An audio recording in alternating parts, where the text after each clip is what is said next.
Tadi saya didampingi Rahmat, sini Mas.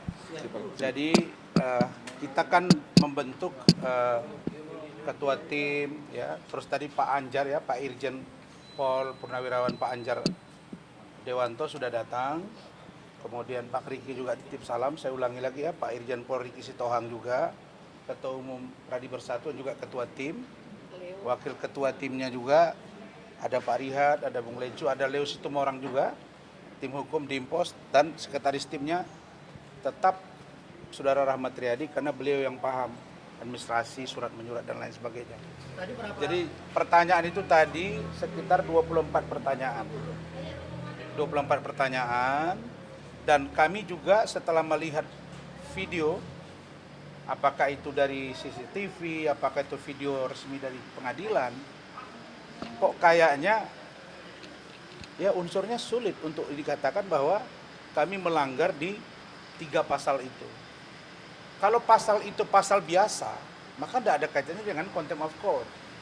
Tapi kalau dikatakan tidak akan contempt of court, maka perbuatan itu harusnya berada di ranah umum, di tempat umum, gitu Pak Ketum ya. Ada kekerasan atau ancaman kekerasan di tempat umum.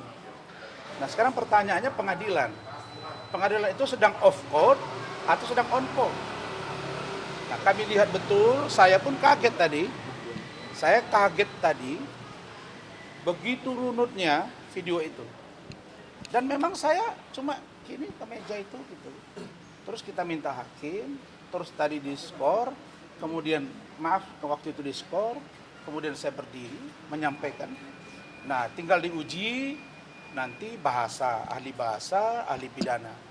Dari kami sudah ada ahli bahasa, sudah disampaikan, ahli pidana juga sudah disampaikan. Insya Allah nanti akan baik-baik saja. Tapi sekali lagi saya katakan bahwa kami tidak bermaksud menyerang institusi. Tidak menyerang institusi kehakiman. Mulai dari Mahkamah Agung, Pengadilan Tinggi, Pengadilan Negeri, no. Tidak juga kejaksaan, tidak juga kepolisian, tidak juga KPK, tidak juga lawyer, tapi oknum. Kalau bicara oknum, itu adalah sebuah koreksi, di mana harus memang dilakukan. Apalagi berdasarkan keterangan dari penerima pengaduan di Komisi Yudisial, bahwa ada oknum dari yang ya menangani banyak perkara saat ini juga pernah dilaporkan. Kami nggak usah sebut nama, tapi saya kira ini koreksi. Bukankah Pak Kapolri misalnya mengatakan bahwa yang mengkritik Polri adalah sahabat Polri. Kalau Polri melakukan itu, maka saya yakin yang mengkritik kejaksaan juga adalah sahabat kejaksaan. Yang mengkritik kehakiman juga adalah sahabat kehakiman. Begitu juga dengan KPK dan pengacara. Jadi saya kira itu. Dan sudah minta maaf. Dan saya dengan Saudara Firdaus sudah meminta maaf lisan dan tulisan. Itu tadi. Ada langkah apa selanjutnya Bang? Satu. Ada langkah apa Bang selanjutnya Bang? Besok menghadapi sidang juga tuh Bang. Ya, ini 2 case ya yang berbeda. Untuk besok kami akan briefing nanti malam. Untuk hari ini sudah briefing kemarin malam. Nah, saya kerjanya sistematis. Nah, untuk besok kami akan hadir untuk pemeriksaan Hotman. Nah, persoalannya Hotman sudah pulang nggak dari Singapura? Karena kan ada di situ dia buat caption bahwa lever hatinya itu bernanah. Sampai dia kutip beberapa penjelasan kedokteran. Ya kalau saya kan anak saya, istri saya kan orang kesehatan. Jadi saya kira Hotman butuh istirahat menurut saya. Tapi kalau dia merasa sudah sehat, ya kita tunggu saja besok. Karena ditunda atau tidak besok dia di pengadilan.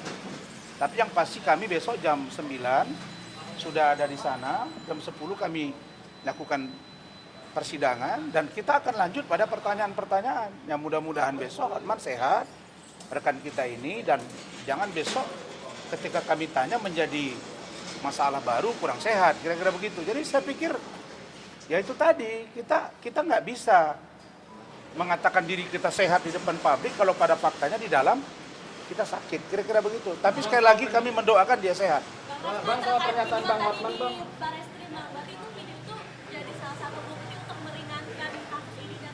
Bukan, itu video yang diberikan oleh pelapor dalam ini ketua pengadilan. Nah, apakah itu video itu dari CCTV, atau dari kamera mereka di situ tersendiri, itu terserah. Ya kami juga punya video dan kita juga sudah cross check. Insya Allah semuanya baik-baik saja. Itu tadi saya katakan, saya sudah bersuara kencang, sangat kencang, dan sudah didengar oleh Seantero, maka tidak dibutuhkan lagi saya harus bersuara kencang. Karena saya sudah menyampaikan apa yang saya rasakan, apa yang saya lihat, mewakili banyak aspirasi masyarakat dan juga penegak hukum di pengacara, maka saya ditugaskan dan diperintah oleh Pradi Bersatu organisasi saya untuk lebih soft dan cooling down. Saya kira saya sudah sampai di tahapan itu, maka saya akan bicara sistemik dan kalian lihat. Saya bukan orang gila, bipolar, bukan. Saya menyampaikan sudah, sekarang saya menyampaikan dengan bahasa yang santun. Saya kira begitu. Dan ini menjelang Ramadan kan, kita bermaaf-maafan. Berkeyakinan kalau abang bisa jadi tersangka di kasus ini gimana bang? Ya, saya pikir dia berobat dulu lah. Apa penyebab lever bernanah? Yang pasti setahu saya, ini bukan bernanah lever ya. Kalau orang kena lever, tidak boleh begadang. Tidak boleh minum-minum keras. Jelas itu ya. Tidak boleh kerja terlalu letih. Nah, 3 ini bisa nggak dia menguranginya? Kalau ini sudah menjadi hobi, ya nggak bisa.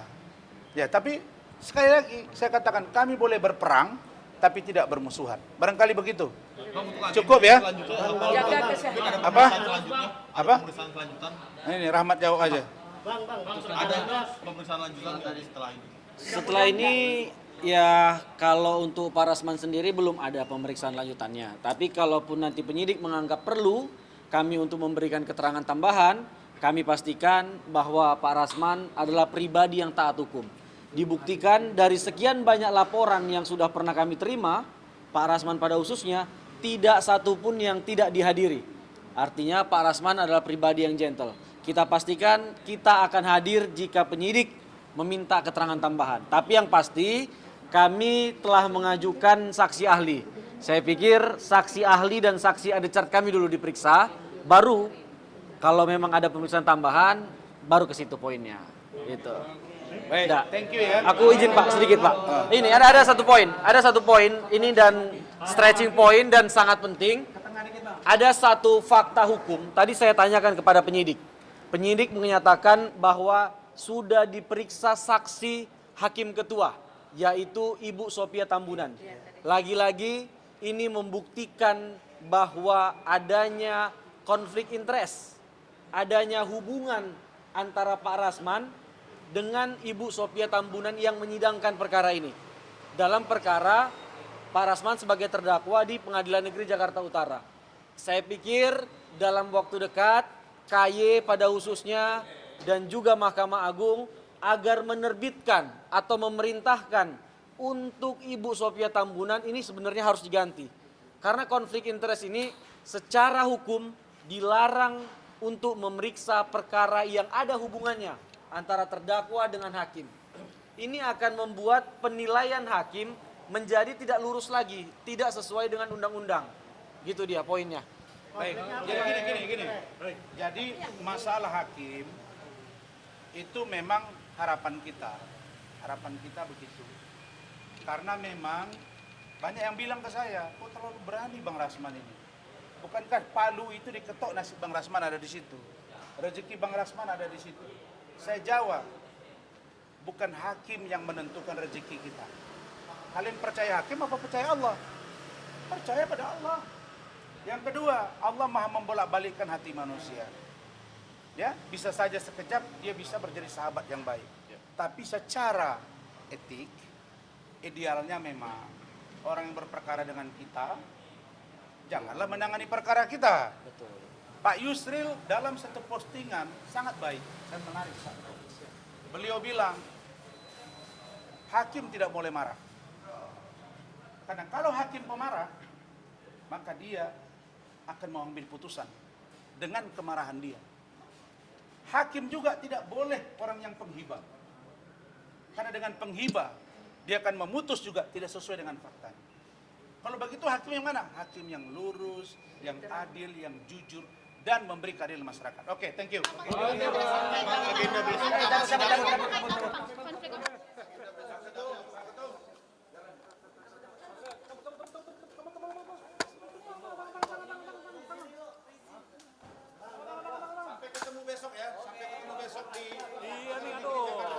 Tahu,